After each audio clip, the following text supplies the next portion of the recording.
alors demain premier ministre dina waxtaan ak askan bi pour présenter la situation du pays.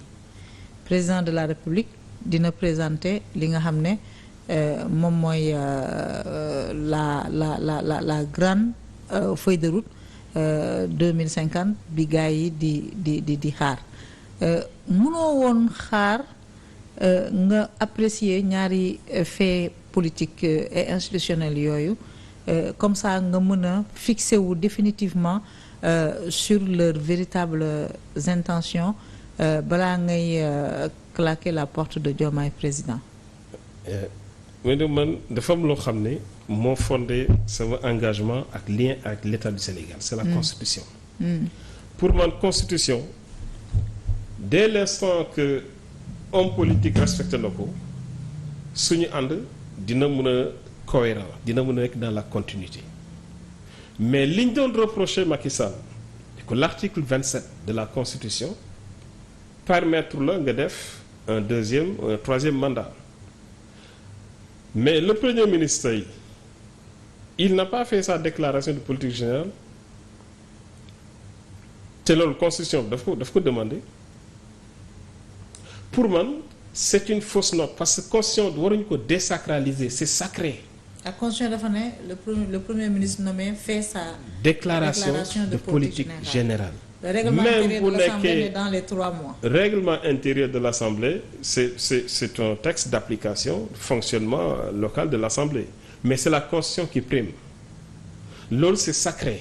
Constitution lu mu wax nit da ko war a def surtout un responsable politique de cette envergure même si l'Assemblée est hostile c'était important parce que on attendait de manière officielle ak vraiment une solennité requise ñu xam lan la ñu prévoir sur les 5 ans à venir sur les différents axes relatifs à l'économie au capital humain à la protection sociale à la démocratie oui mais c'est dafa am c'est-à-dire y a un déphasage xam nga déphasage fu mu nekkee parce que élection bi c'était le 24 mars entre-temps un budget avait été voté ñu commencé ko exécuter ñu ne y a des priorités pour le restant de l'année à partir du mois d'avril la déclaration de politique générale devrait se faire depuis avril loolu ça aurait apporté de la cohérence non le gouvernement 2 avril la ñu ko teg donc la déclaration de politique générale ne peut pas se faire en avril. Ça peut se faire, ça peut se faire en avril. Non, c'est pas possible. Non, c'est possible. C'est possible. Ici, la coutume, la déclaration de politique générale, c'est 3 mois après.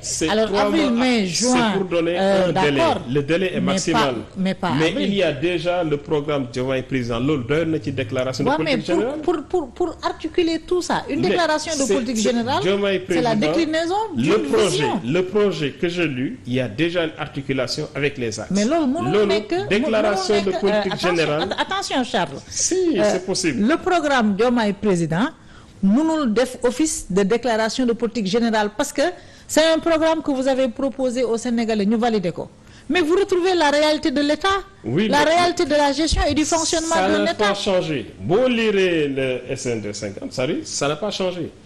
À part peut-être benn axe ci wàññi les 4 actions sa déclaration de politique générale les gens le compliquent mais c'est quoi ce sont les orientations mais principales d'un gouvernement sur les 5 ans à venir. mais déclaration politique générale le premier ministre dina def diagnostic dina def diagnostic état des lieux après mu doog a calquer li nga xam ne moom mooy sa vision. La situation économique du Sénégal est régulièrement connue ça c'est vraiment c'est une dynamique.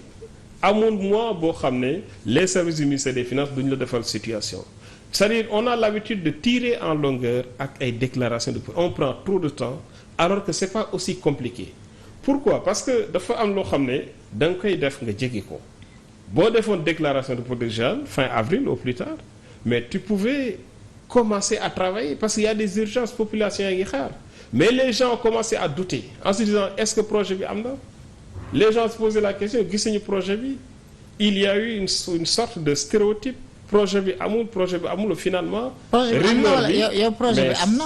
am na parce que il y a vraiment une stratégie que nous avons validée vraiment à l'hôtel Azalaï man jàpp naa ne am na.